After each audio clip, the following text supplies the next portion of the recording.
এবার ঠিক আছে, সব ঠিকঠাক আছে। সমাগম করতে রে কি অবস্থা রে?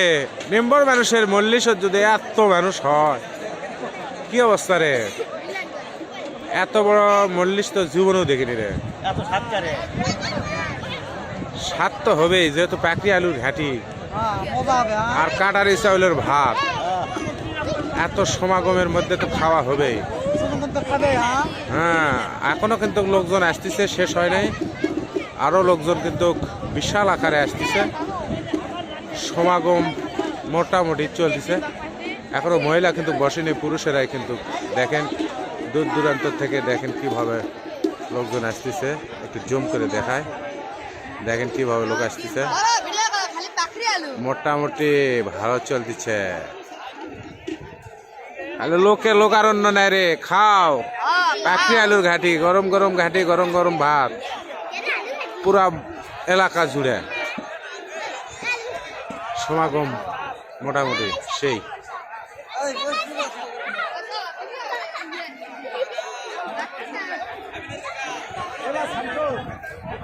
এই যে বা আমাকে ভ্যাস্তা রে খুঁটাবা, দেখি হাতাল করবা। এবার এরা কিন্তু কয়েকজন মোটামুটি বড় ধরনের কর্মকর্তা এখন ভান্ডারখানার দায়িত্বে আছে। মেলা ঘাটি, ঘাটি তো অভাব নেই, যা সব এত ঘাটি রে। ঘাটি কিন্তু এর আগেও আমরা দেখাচ্ছি, মোটামুটি গাড়ি ঘোড়া কিন্তু পাকশিকও মোটামুটি চলতেছে এখনো।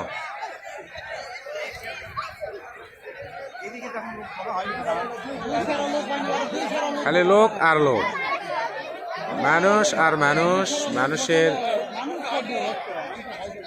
শেষ নাই, আরো আসতেছে।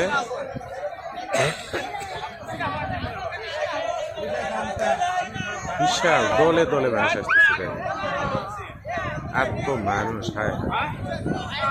শেষ নাই সেই মানুষের। এত বড় মল্লিশ আমার জীবনের বয়সে আমি দেখিনি। এই মল্লিশটা কিন্তু অনুষ্ঠিত হচ্ছে শিবগঞ্জ থানা মাজার ইউনিয়ন মাসিমপুর চালঞ্জা মজনু মেম্বর। উনি সাবেক মেম্বর ছিলেন, কিন্তু মারা গিয়েছে। তার মিলাদ চলতেছে এখানে,